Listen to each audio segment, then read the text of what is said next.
Santoshi construction Raipur.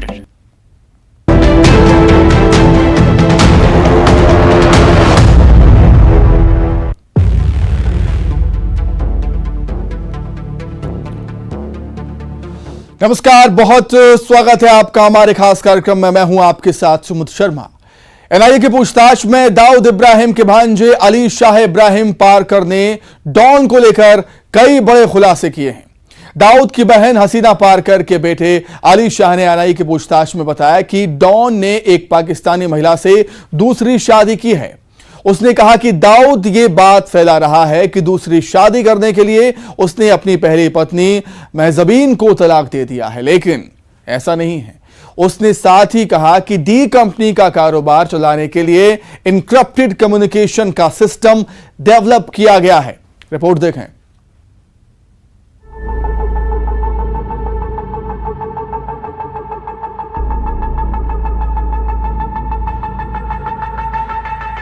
Most wanted आतंकवादी दाऊद इब्राहिम ने पाकिस्तान में दूसरी शादी की है।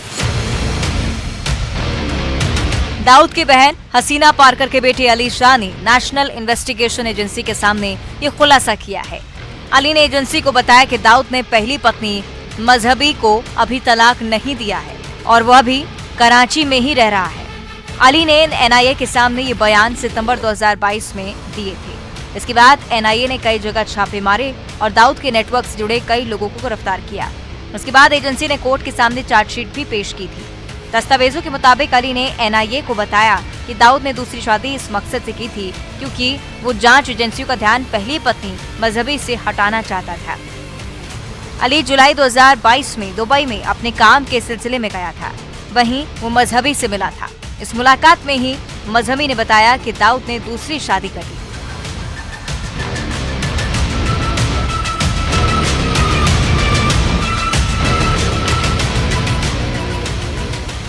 अली शाह ने बताया कि दाऊद किसी के संपर्क में नहीं रहता, लेकिन उसकी पत्नी मजहबीन हर त्योहार और हर मौके पर व्हाट्सएप कॉल के जरिए भारत में मौजूद परिवार के हर सदस्य से संपर्क जरूर करती है।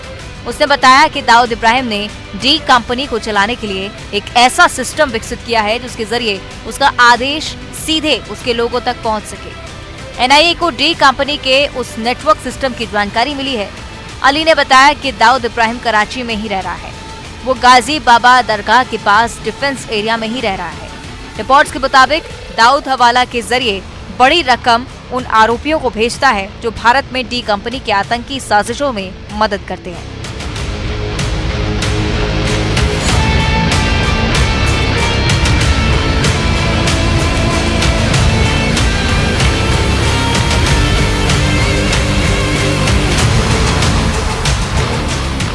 दाऊद इब्राहिम के भांजे अली शाह के मुताबिक दाऊद ने दूसरी शादी पाकिस्तानी महिला से ही की है। वो पठान है। अली शाह ने बयान दिया है कि दाऊद ऐसा दिखा रहा था कि उसने मजहबी से तलाक ले लिया है, पर ये गलत फैक्ट है। उसकी 3 बेटियां और एक बेटा है।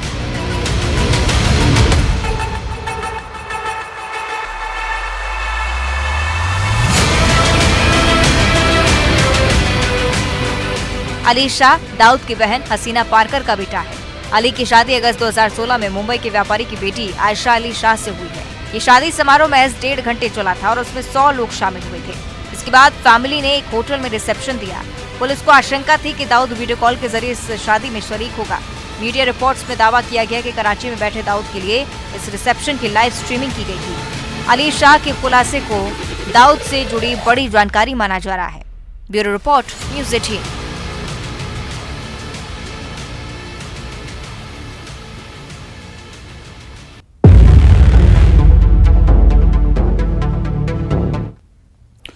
चलिए बात करेंगे छोटा राजन की वसूली गैंग की।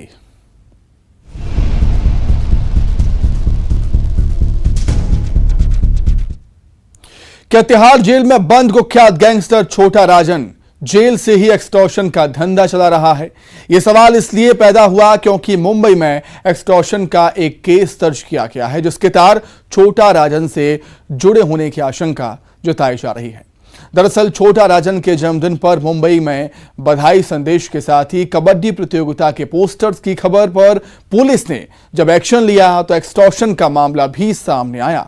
देखिए पूरी रिपोर्ट।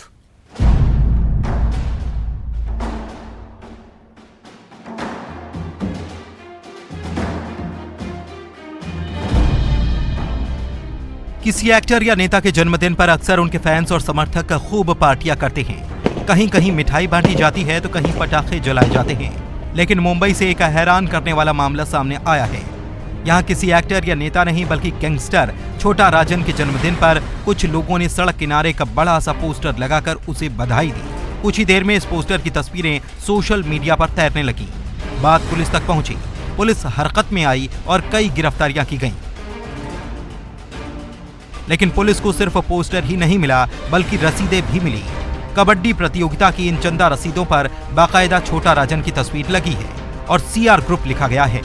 बताया जा रहा है कि सीआर ग्रुप का मतलब छोटा राजन के अंडरवर्ल्ड ग्रुप से है। इस बीच पुलिस में एक्सटॉर्शन की शिकायत भी पहुंची है, जिसके बाद पुलिस एक्शन में आ गई है। त्याची चौकशी चालू आहे। टोटल किती आरोपी? याच्यात 5 आरोपींना आपण अटक केली आहे आणि त्यांना 18 तारखेपर्यंत आपण पोलीस कस्टडी घेतलेली आहे। त्यानंतरचं अजून काही चौकशीत अजून काही मिळून आलेलं नाही।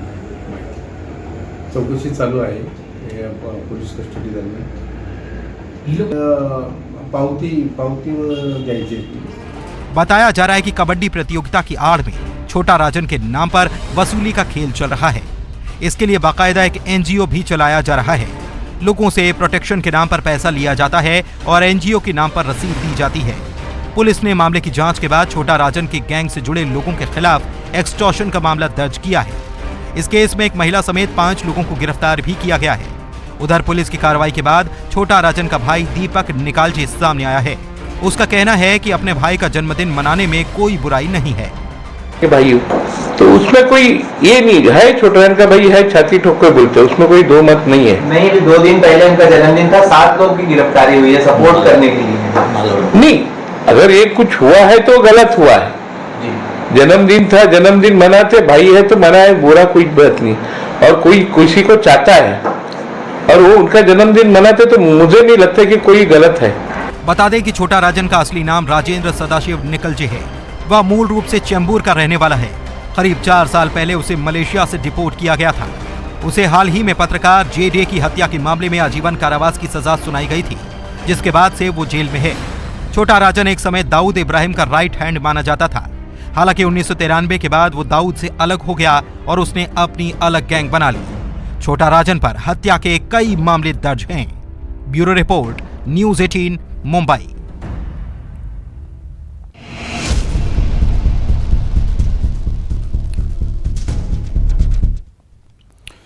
संयुक्त राष्ट्र संघ की सुरक्षा परिषद यानी यूएनएससी ने अब्दुल रहमान मक्की को ग्लोबल आतंकी घोषित कर दिया है।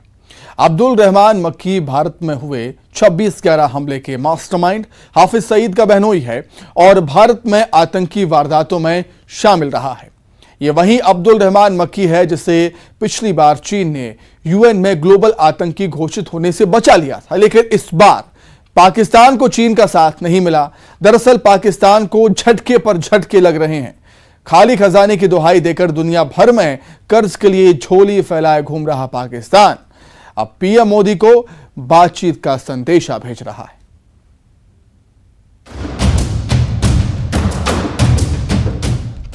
लश्कर का खजांची अब ग्लोबल आतंकी घोषित कर दिया गया है।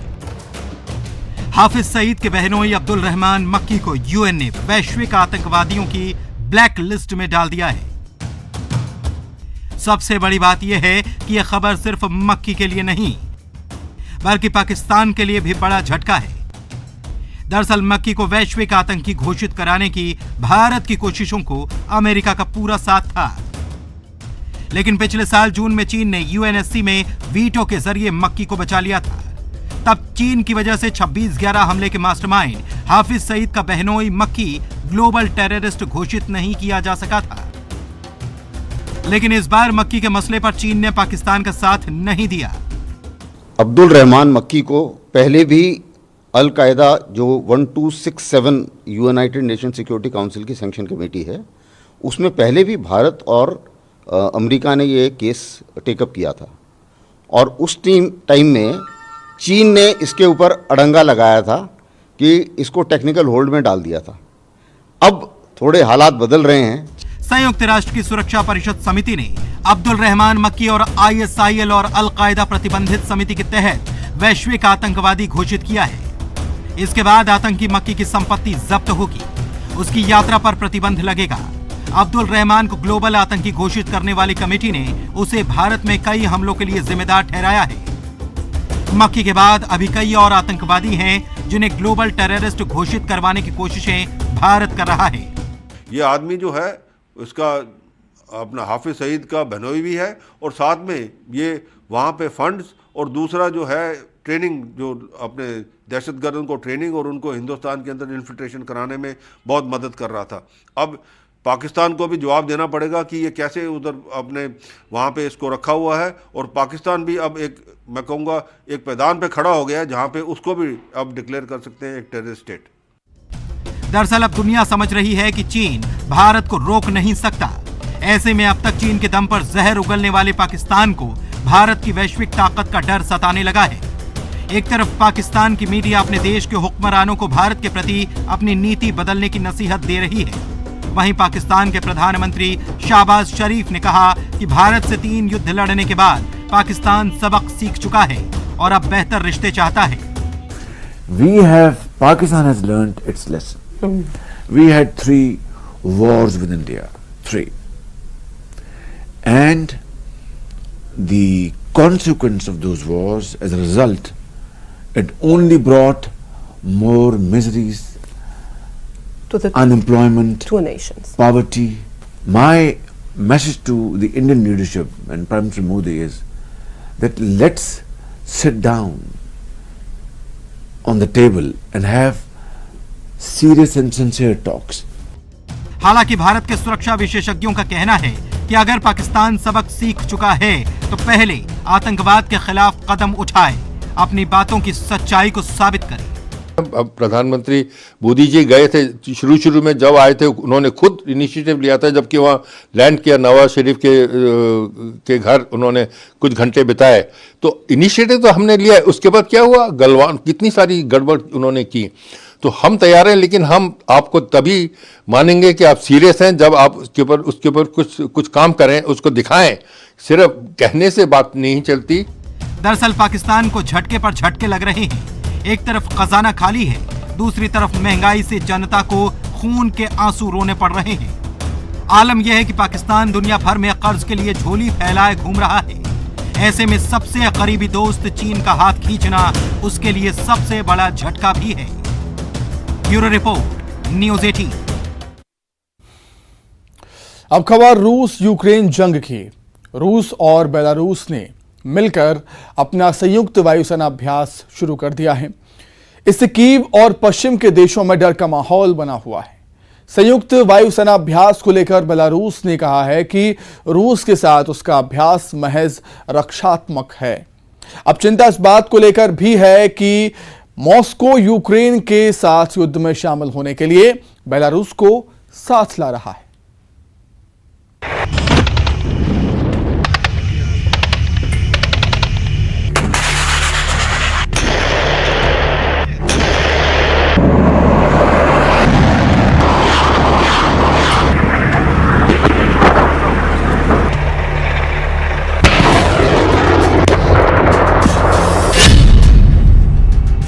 मॉस्को नहीं, कीव नहीं, खार्किव नहीं, पोलैंड नहीं, बेलारूस। रूस यूक्रेन युद्ध का यह बिल्कुल ताजा सेंटर है, जहां से सीधा निशाना कीव पर लगाया जाएगा, क्योंकि यूक्रेन की राजधानी कीव की दूरी इस बेलारूस की राजधानी मिन्स्क से सिर्फ 525 किलोमीटर है।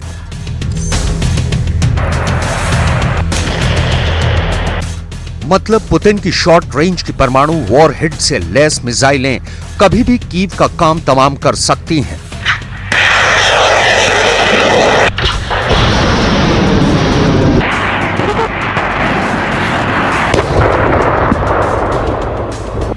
बेलारूस इस वक्त व्लादिमीर ज़ेलेंस्की के किले के लिए सबसे बड़ा दुश्मन बन गया है।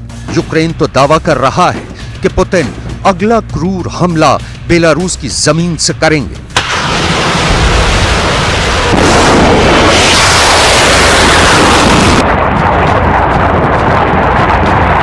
बेलारूस के आसमान से उड़कर कीव पहुंचने की ये शायद जमीनी कार्रवाई है। रूस और बेलारूस एक बार फिर ज्वाइंट मिलिट्री ड्रिल कर रहे हैं। उत्तर में लातविया, उत्तर पूर्व में लिथुआनिया, पश्चिम में पोलैंड और उत्तर और पूर्व में रूस और दक्षिण में यूक्रेन। यही बेलारूस की सीमा का परिचय है। और आप इस मैप पर यह भी देख सकते हैं कि इसका नेटो से क्या कनेक्शन है। असल में बेलारूस के मैदान जंग में सीधे कूदने का मतलब होगा नेटो से पंगा, उसी नेटो से जो जेलेंस्की को हथियार और डॉलर से मालामाल किए हुए है। वही नेटो जो पुतिन की हथियार सप्लाई को लेकर एक नहीं सुन रहा। वही नेटो जो यूक्रेन तक अपना प्रसार चाहता है। और वही नेटो जिसे रोकने के लिए पुतिन ने यूक्रेन के खिलाफ जंग छेड़ दी है।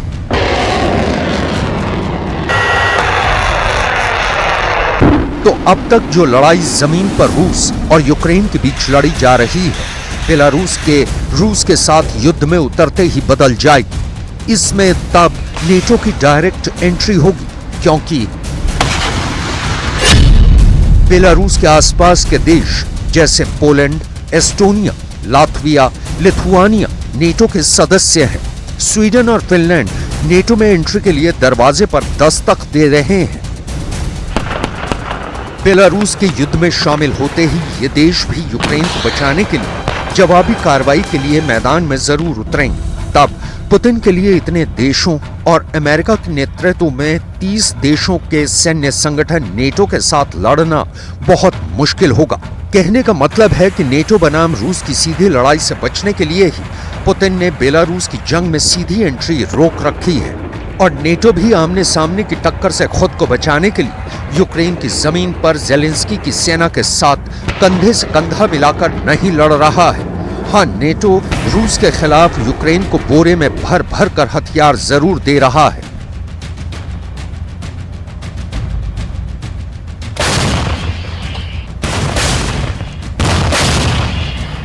रूस बेलारूस की दोस्ती सिर्फ दो देशों के बीच की दोस्ती नहीं है, ये दो नेताओं की दोस्ती है जो एक दूसरे की शख्सियत से बहुत मेल खाते हैं। पुतिन की तरह प्रेसिडेंट लुकाशेंको भी बेलारूस पर 3 दशकों से एक छत्र राज कर रहे हैं। पुतिन और लुकाशेंको की दोस्ती दुनिया भर में मशहूर है। रूस और बेलारूस की सेनाओं का साथ आना न सिर्फ यूक्रेन बल्कि पूरी दुनिया के लिए चिंता की बात है। बल्कि ये देखना महत्वपूर्ण होगा कि अमेरिका, ब्रिटेन जैसे पश्चिमी देश इस पर क्या प्रतिक्रिया देते हैं, क्योंकि पुतिन ने तो इरादा जाहिर कर दिया है कि बेलारूस बहुत दिनों तक रूस के सहयोगी की तरह युद्ध में बर्ताव नहीं करेगा, बल्कि उसके सैनिक रूस की आर्मी के साथ यूक्रेन की जमीन पर भी लड़ते दिखेंगे। जेलेंस्की को यही चिंता सता रही है। तो इसी के साथ ही इवनिंग एजेंडा में फिलहाल इतना ही। नमस्कार।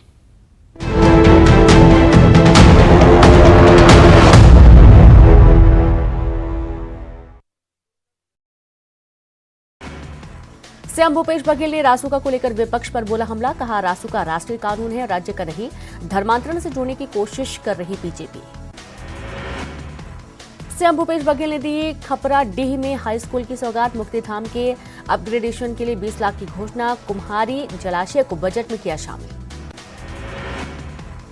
चुनावी साल में बीजेपी करेगी जनजातीय सम्मेलन। 2 दिनों तक पार्टी के बड़े नेता करेंगे मंथन। धर्मांतरण और रासुका जैसे मुद्दों की गूंज भी जनजातीय सम्मेलन में सुनाई देगी। बिलासपुर में रासुका पर राजनीतिक बवाल। बीजेपी ने किया रासुका का विरोध को दबाना चाहती है सरकार।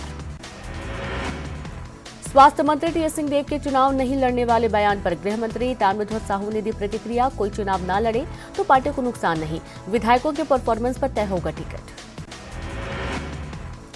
केंद्रीय संसदीय समिति का छत्तीसगढ़ दौरा। रायपुर पहुंचे संसदीय दल के 6 सदस्य और 5 अधिकारी। छत्तीसगढ़ में प्रमुख रूप से 2 मुद्दों पर चर्चा होगी। करंट की चपेट में आने से ग्रामीण की मौत। सुअर मारने के लिए जंगल में बिछाया था बिजली तार। 5 लोगों पर गैर इरादतन हत्या का मामला दर्ज। रायपुर में अनियमित कर्मचारियों की मोर्चा बैठक। 81 विभाग के कर्मचारियों ने बैठक में लिया भाग। नियमितीकरण समेत 4 मांगों को लेकर सरकार के सामने रखा। मनेन्द्रगढ़ के भरतपुर में तेंदुए का आतंक। जनकपुर शहडोल मुख्य मार्ग पर दिखा 3 तेंदुआ। तेंदुए के हमले में 2 महिलाओं की मौत हो चुकी है। जांजगीर चांपा में धान खरीदी केंद्रों में धान उठाव की रफ्तार हुई धीमी, खरीदी प्रभारियों की बड़ी चिंता, धान जल्द उठाव करने की कर रहे हैं मांग। राजनांदगांव में ट्रेन चलाने को लेकर ज्ञापन, पैसेंजर ट्रेनें रद्द करने का कांग्रेस ने किया विरोध, यात्रियों को हो रही भारी परेशानी। जगदलपुर में पूर्व मंत्री और बीजेपी के प्रदेश मंत्री केदार कश्यप ने धर्मांतरण को लेकर दिया बयान, धर्मांतरण से जल रहा है बस्तर, सरकार नहीं उठा रही कोई ठोस कदम। कोरबा के सिटी कोतवाली थाने इलाके में महिला से ठगी, महिला से ठगा 1.5 तोला सोना, पुलिस ने मामला किया दर्ज। कोरबा में ठेकेदारों और श्रमिकों के बीच विवाद, काम से निकालने की बात को लेकर हुआ था विवाद, एनटीपीसी पावर प्लांट की बताई जा रही घटना। कोरबा के घंटाघर में ओपन थिएटर मैदान में महापौर कप का आगाज, खेलों को बढ़ावा देने की मंशा से आयोजित की गई खेल प्रतियोगिता, 80 टीमों ने लिया हिस्सा। कांकेर में पेड़ से टकराई कार में 3 सवारों की बाल बाल बची जान, भानु प्रतापपुर रानाबाही के पास की घटना सामने आई। भिलाई में ट्रेलर ने सफारी कार को मारी जोरदार टक्कर, सफारी कार में के उड़े पर खच्चे, बाल बाल बची कार में सवार लोगों की जान। पिंडरा में खेल के मैदान में दिखा टोर्नेडो, बच्चों ने बनाया वीडियो, मनवाही के सेमर दर्री मैदान में दिखा था नजारा। कवर्धा में भूरमदेव मंदिर के प्लेट भराई का काम शुरू, कलेक्टर ने लिया जायजा, सावधानी के साथ काम पूरा करने का आदेश। कवर्धा में प्रधानमंत्री ग्राम सड़क योजना में बड़ा खेल, सड़क निर्माण का बोर्ड लगाकर नहीं हो रहा निर्माण, फर्जी तरीके से बिल और भुगतान की आशंका। कोंडागांव में धर्मांतरण विवाद के बाद एकजुट हुए ग्रामीण, अमन शांति के साथ रहने के लिए शपथ, एसपी और कलेक्टर के सामने ली शपथ। गरियाबंद में मिली अनोखी मछली, 4 आंखों वाली मछली देख किसान दंग, मौके पर जुटी लोगों की भीड़। धार में सीएम का रोड शो, बीजेपी प्रत्याशी के लिए मांगे वोट, मनावर पीथमपुर में भी किया प्रचार, कांग्रेस पर साधा निशाना। चुनावी साल में शिवराज सरकार गिनाएगी अपनी उपलब्धियां, 1 फरवरी से सरकार निकालेगी विकास यात्राएं, सामान्य प्रशासन विभाग ने निर्देश किए जारी। पूर्व सीएम कमलनाथ ने डिफॉल्टर किसानों की संख्या बढ़ने के लिए सरकार को बताया जिम्मेदार, सत्ता में आते ही किसानों का कर्जा माफ करेगी कांग्रेस, ट्वीट कर दी जानकारी। कमलनाथ के ट्वीट पर पीसी शर्मा का बयान, कांग्रेस। हेडलाइंस प्रेजेंटेड बाय पेट सफा आयुर्वेदिक चूर्ण, पेट सफा तो हर रोग दवा।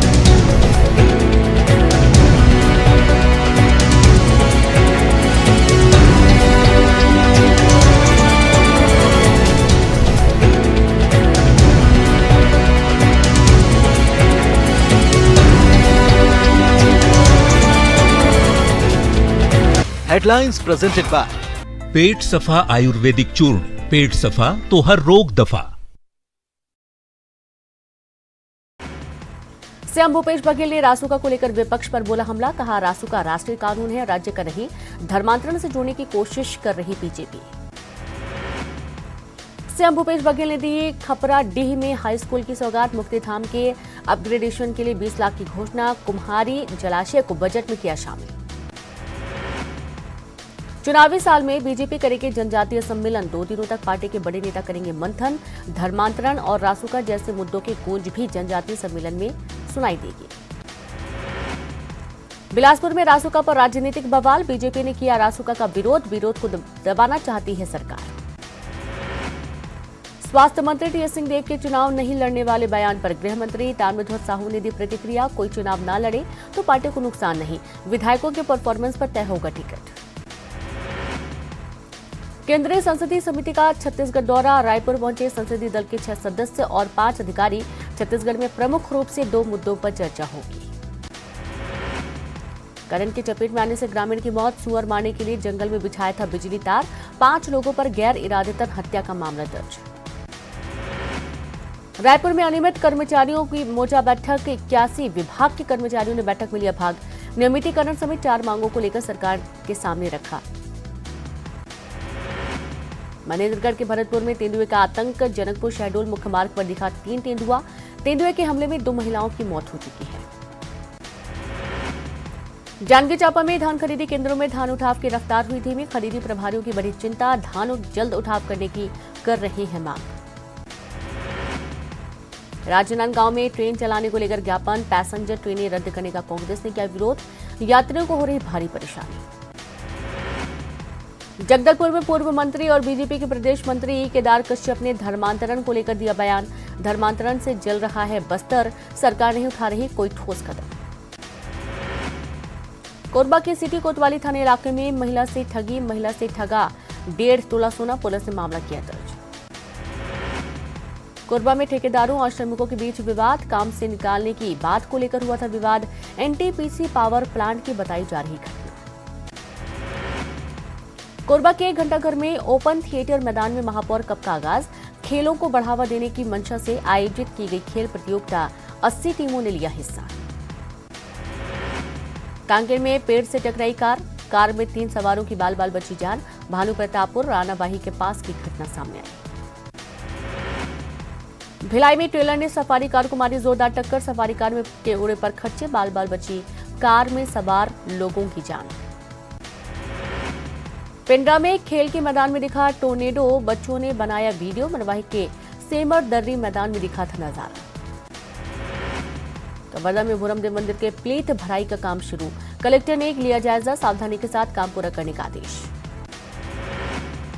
कवर्धा में प्रधानमंत्री ग्राम सड़क योजना में बड़ा खेल, सड़क निर्माण का बोर्ड लगाकर नहीं हो रहा निर्माण, फर्जी तरीके से बिल और भुगतान की आशंका।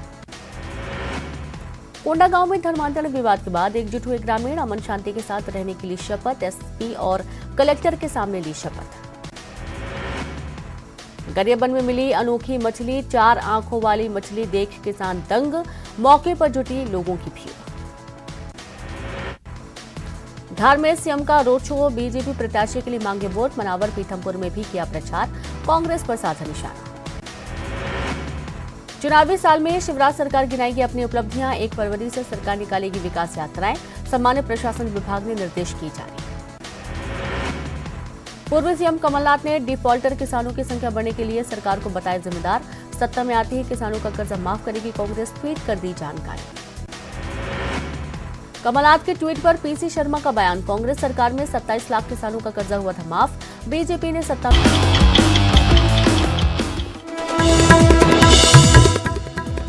बीजेपी अध्यक्ष जेपी नड्डा का बढ़ाया गया कार्यकाल, लोकसभा चुनाव तक संभालेंगे पार्टी की कमान। गृह मंत्री अमित शाह ने किया ऐलान, कहा 2024 में 2019 से भी ज्यादा जीतेंगे सीटें।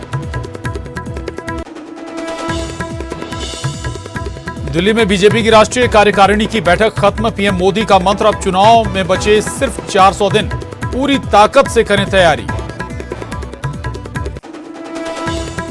कमलनाथ के वीडियो पर सियासी जंग, बीजेपी ने बताया प्रचार मुंह, कहा पीसीसी चीफ को हनुमान भक्त भी बताती है कांग्रेस और कहती है वो प्रचार नहीं करते। कोरबा में एक्शन मोड में दिखे सीएम भूपेश बघेल, मंच से पटवारी को तत्काल प्रभाव से किया निलंबित, किसान को कल तक वन अधिकार पट्टा देने का निर्देश। बीजेपी के गुजरात मॉडल पर चुनाव लड़ने पर सीएम भूपेश बघेल का बयान, कहा मतलब सभी 14 विधायकों के कटेंगे टिकट, रमन और बृजमोहन की मुझे है फिक्र। रायपुर निगम के एमआईसी की बैठक में 22 एजेंडों पर मंथन, आवारा कुत्तों की समस्या से निपटने के लिए शहर में बनेगा dog shelter home, dog lovers संस्थाओं के साथ होगा एमओयू।